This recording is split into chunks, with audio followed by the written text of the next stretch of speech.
Fashion Insider friends, what is up? This is the Fashion Crimes podcast where I cover all things fashion, style, shopping, style inspiration, and interview incredible small business owners who are changing the fashion industry for the better.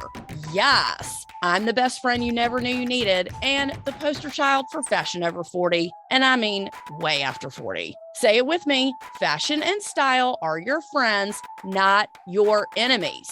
I'm Holly Katz, your favorite personal stylist, and let's keep it real, the only Holly you need to know. Turn it up, because I got a lot to say, and I am super stoked you're here.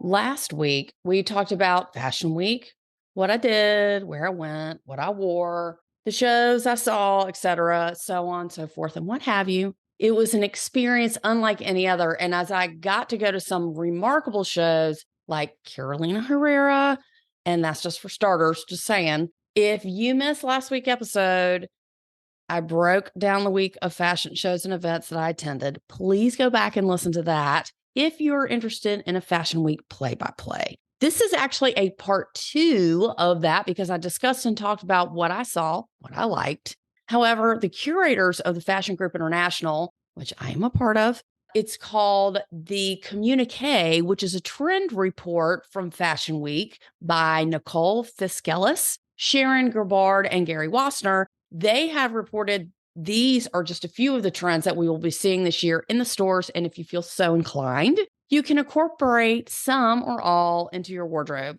coming up for spring and fall. Wouldn't that be so fashionably forward of you? So some of these trends we saw last season, some have been repeated, some are new, but this is a part 2 of the New York Fashion Week episode of last week. So if you did not listen to that, please go back and listen to that so you know what I did, where I went, who I saw, what I wore, and now here are the trends. Starting off, the classic Moto jacket is something seen all over the runways this season, both traditional and deconstructed. We'll get into that part in just a little bit. When working with clients and revamping their wardrobes, this is something I always end up getting them to buy is a motorcycle jacket. They come in a variety of colors and really, they never go out of style. With tons of different styles of leather jackets, a moto jacket or motorcycle jacket is the one with the large lapels, zippers, and is shorter, and it hits the top of your waist. What's interesting is that other types of leather jackets, like bomber jackets and racer jackets, they're all different. The moto jacket is evergreen, meaning a bomber jacket is not always in style, right? But the moto jacket is. So you can wear it for any season, day or night. It's something that I have rotated in and out of my wardrobe over the years and will always be in high demand. The colors are really what do it for me. Brands like Eero and All Saints specialize in jackets like these, and they're a great way if you want to try one for a decent price. You can always get them like vintage or secondhand as well for even cheaper. I have one with studs and fringe on it from a company called Noor Hamor, and it's my favorite brand for coats in general. If you need help on purchasing a coat or what coats you should have in your wardrobe, please go back and listen to episode number 73, How to Buy a Winter Coat. Wearing a moto jacket looks great on any person, like I swear, any person of any age. It adds a cool, chic vibe, really, to any outfit. I love wearing one with a maxi skirt or one with jeans. Also, rising in popularity this season, I hate to say this, it really hurts my heart and it pains me to say it, is cargo pockets. Now, I have never liked this trend, ever, never, ever. But I will say that anything high-end designer with a cargo pocket is obviously an exception to my do not wear list. But keep in mind, it is still a fashion crime more than ever to wear some beat down ass cargo shorts or some ugly camo cargo pants and claim that those are in style. They're just not. So don't. Okay. If you do, I'll find you. Do not wear those. I can't tell you how many camo pants and cargo shorts I have made people give away. It's not chic.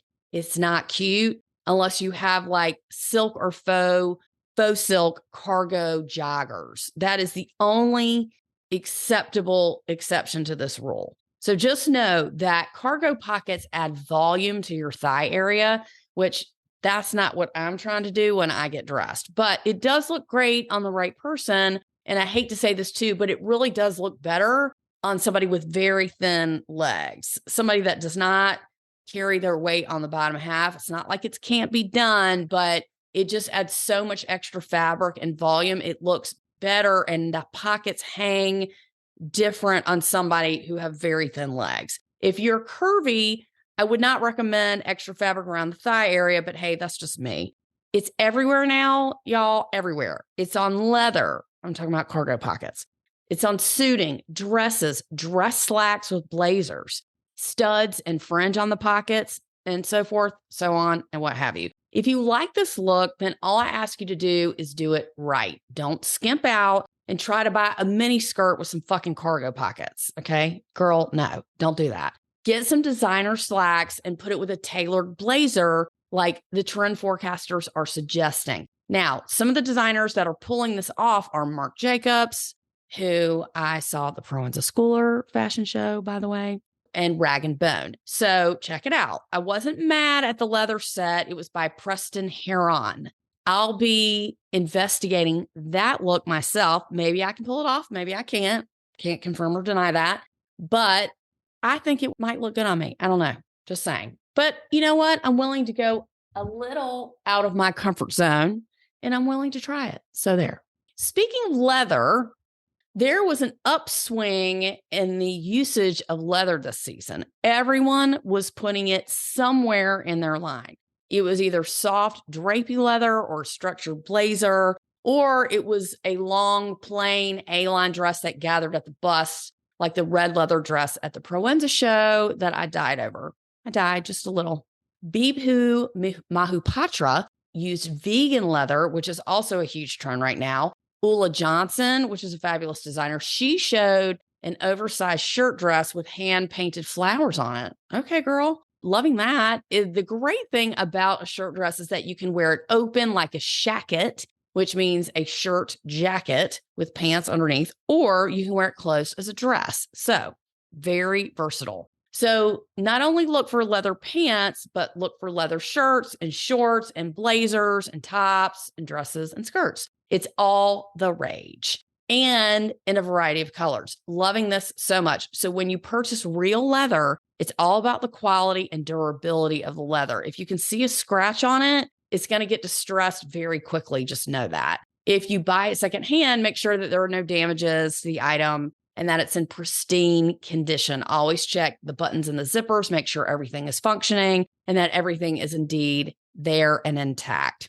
Especially when you're buying bags secondhand. That's a whole nother episode, but you can get great leather pieces for half the price when you buy them used or secondhand. Just saying.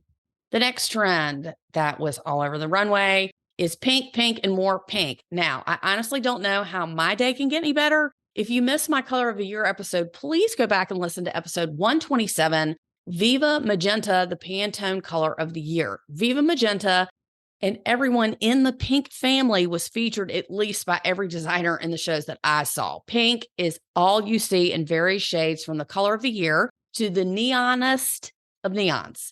I do have to say that I'm not that mad about it, but I can understand why we keep seeing it. It's perfect for any time of the year and is seasonless. Yes, you can wear bright pink in the winter. Yes, you can wear it in the fall. Everything I gravitate to in life is pink. That's just me, though. It's always been my favorite color. So this is my favorite trend from Fashion Week. They called it Be My Valentine, but from suiting to crinoline, ballerina party dresses to thigh-high boots, this was a perfect trend to set for the Valentine's season. I love it because it's really translatable for any style. You can wear a monochromatic look with different shades of pink. You can highlight one item, let's just say it's like a jacket, and build your outfit around that. Or you can use colored accessories to bring in the wow factor. Even just a pair of statement earrings go a long way when getting dressed. So the Barbie movie with Margot Robbie is supposed to come out this summer. For 2 years, everyone's been calling it Barbiecore. So the follow-up to this movie, everything's pink, pink, pink, hot pink, Legally Blonde. Obviously, everything from 20 years ago, her in her hot pink leather suit from Legally Blonde, all that's back in style again. The next trend that has been on the scene for quite some time now is tie-dye. If you're not familiar with different types of dyeing for clothing, you can always go back and listen to episode number 76 with Lindsay of Made by Keeper. Lindsay is the queen of all things tie-dye, as she has a business where she tie-dyes everything she can get her hands on. Clothing, gift items, dog clothes, dinner napkins, you name it, she dyes it. She is the absolute expert. So if you want to know more about her or her different dyeing techniques, tune into that episode because she's been tie-dyeing since day one. But designers like Altuzarra and Proenza, of course, they used ice dyeing on velvet maxi dresses. Stunning. Ula Johnson, again, used a shibori dyeing technique on silk for stunning dresses and separates. There's also botanical dyeing, which I've seen quite a bit of lately, using real flowers and plants to create designs on clothes. What I love about dyeing, honestly, is the originality of wearing something that's super unique and unlike anything else you'll see walking down the street, especially people that do botanical dyeing. Nothing ever comes out the same. So it's really an art form. There's also shibori dyeing and all these other different tie-dye techniques that people are doing on the runway, all different patterns, colors. Proenza does it. Like I said before, I have one of their tie-dye pieces. And it's really cool and interesting. It's not like your Grateful Dead tie-dye t-shirt. I mean, it can be, but it's a lot more sophisticated than that. So look into the tie-dye trends and see if there's something that you would be interested in. On the opposite end of tie-dyeing was shown this season was a minimalistic neutral series. This really goes back to monochromatic dressing, but with simpler, easy silhouettes. Pairing some easy slacks. When I say easy slacks, I mean like a wide leg, high-waisted slack that's comfortable with a bandeau top and a long cotton trench. That was shown by Michael Kors. Loving that. Along with a matching set, with a shorter skirt, a cape, and a tall boot. Think of gray, seafoam, camel, and ivory for some common neutrals to work with. Don't forget that, in the words of Stacey London, my idol, metallics and animal prints can also work as neutrals. So mixing a monochromatic look with a patterned shoe or a metallic jacket still totally counts as minimalistic neutrals. I prefer a darker neutral, honestly. That's just for me, but love the pictures that the FGI had selected for this trend. On my Pinterest board, ding, ding, ding, of course, that I made for you this week. You can check that out. Also, disclaimer, if you want to go for an all-white moment, make sure you get pieces with great lines like an A-line dress or a jumpsuit. Even if you wanted to do a white t-shirt and white jeans, make sure you have a killer jacket over it to complete the look. And sidebar, if you are wearing a jacket, don't be afraid to bust out a brooch or a pin. I know we wore them in the 7th grade, but they're back. They've been back. I have some designer pins, and it's just an added piece of jewelry that is sure to be noticed. Nolan and I, we trade pins sometimes, and he has too many to count, and then he yells at me because he doesn't think I have enough. But he is the queen of brooches and has a ton, and I love them too. I've been given some as gifts. I got one, a special one, a Chanel pin that I love. So I like to put them on different jackets because I think it adds an extra little zhoosh. Next trend is called deconstruction dressing. This is a trend that I really love, and that was spotted on the runway in full force. What is deconstruction dressing? It looks like one garment that was totally made up of pieces of other garments. For example, I have a sweater from this brand called Monse that I really love, but it looks like 2 sweaters that were sewn together to make one sweater. That's a very simple way to achieve the look without wearing something that's really over the top, like a Frankenstein garment. Like a Moto jacket that's deconstructed into a dress, which I actually have seen on someone. During this fashion week, it was Oxford shirts that were turned into maxi skirts from Thom Browne and pieces of a menswear shirt that were turned into a mini dress by the brand Alpha, which I've actually never heard of, but it looked really cool, something I would totally wear. It's not a trend that I see very much, but one that will always leave you as a conversation starter if, in fact, you show up with a deconstructed top or skirt. Now, people like Yohji Yamamoto and Japanese brands and things like that, they do a lot of deconstruction. So does, again, Thom Browne and Monse. So I have a skirt that looks like a few different skirts that have been put together. it's a really cool, different way to think about clothing, sort of outside the box. Now, I have seen some crazy Frankenstein looking things, but like I said, just a casual sweater, which is like half one sweater, half a different sweater, that's considered deconstructed dressing. I like it. I think it's pretty hip. Check it out. I'd put some images on the Pinterest board, see what you think. Now, Fashion Week would not be Fashion Week without a little rebel or costume dressing. I call it storybook dressing. That's what I call it, better known as goth. Gothic, dark, I'm telling you, old school, 90s, 2000 gothic. Yes, you heard me right. Rave pants with chains. I know, it's painful. I know. Bonnets, dark makeup, Victorian style bustiers, and Peter Pan collars, just like Wednesday Addams. Brands like Rodarte and Japanese label Victorian Maiden, they showed this trend with petticoats and layered dresses with really large collars. As we've said before, the 90s, they're here to stay, at least for the next few seasons. And everything we wore in high school is back. I've said that a couple of episodes ago. Strapless tops, bandana and scarf tops, oversized blazers, wide leg pants, and platform shoes. It's all back. And I know I've talked about it before. Since we've already worn that, if you're in my age group, it's okay if you want to wear one thing, I think, from that trend, since we're wearing it the second time around. So, for example, my girl at Proenza, she had on a bandana top and I was dying over it, but she had a really nice jacket with it and wasn't, it looked really good on her. It wasn't like all hanging out, no bra, whatever. But I was like, I could probably pull that off with a jacket too. So I was loving that. I figured I might try that. You're never going to see my ass in a low jean. Sorry, you're just not. But I could rock a lower jean one time with a jacket that covers my butt or something like that for a nod to the trend. That's what I could do since I am wearing it the second time around. Other trends, cultural dressing and lingerie styles, they're all still in, all of it. Pop art on clothing, artsy craftsmanship, that was another thing. As clothing looked like it could have resembled someone's art project, that went down the runway a bunch. But hey, like I said before, style is subjective, just like art. It must make sense for you and your lifestyle. It's not easy to be noticed as a brand unless you are way the fuck out there, interpreting clothing and looks in an untraditional way that's going to get people talking. Honestly, that's it for the trends that I think are achievable for me and my age group. It will be interesting to see what you like out of these trends and how the stores will be interpreting the trickle-down effect to the middle American customer. When I talk about the pop art, you might see pop art on clothing. That was popular in the 90s. I remember wearing leggings with newspaper clippings and comic strips. All that stuff is back. But again, if you want to wear a nod to that, you can wear one thing like a t-shirt or scarf or some cute earrings. And then that, to me, makes it look like you're not trying too hard, but trying to be on trend. That's what I like.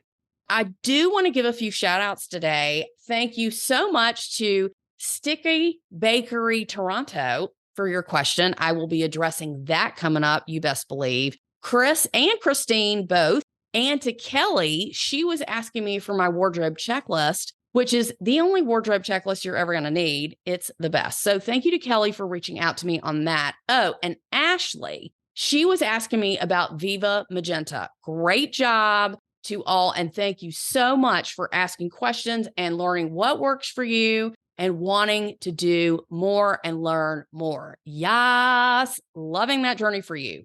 Please keep writing to me. Keep the questions coming in. Let me know what I can do for you. Let me know what you want to hear. I have 2 subjects coming up that people individually message me about that I'm going to talk about both of those. Okay. Please send me feedback and I will be addressing these subjects coming up, which I think will be of interest to most of you. Please tune in next week as we have another designer also coming up pretty soon. So that's exciting. And I just want you to have a fabulous, fashionable week. Sign up for our email list, go to the Fashion Crimes Podcast website, drop your name in the pop-up box, and make sure you share this with a friend. Fun fact, Did you know I'm also great on road trips? I'm just saying, before you crank up your tunes, just know for like 20 to 25 short minutes, I can ride along with you and give you fashion tips to make your trip more enjoyable for any and all in the car riding along with you. I'm Holly Cates, your favorite personal stylist and the best friend you never knew you needed in fashion. And as always, the only Holly you need to know. Y'all come back now. Bye.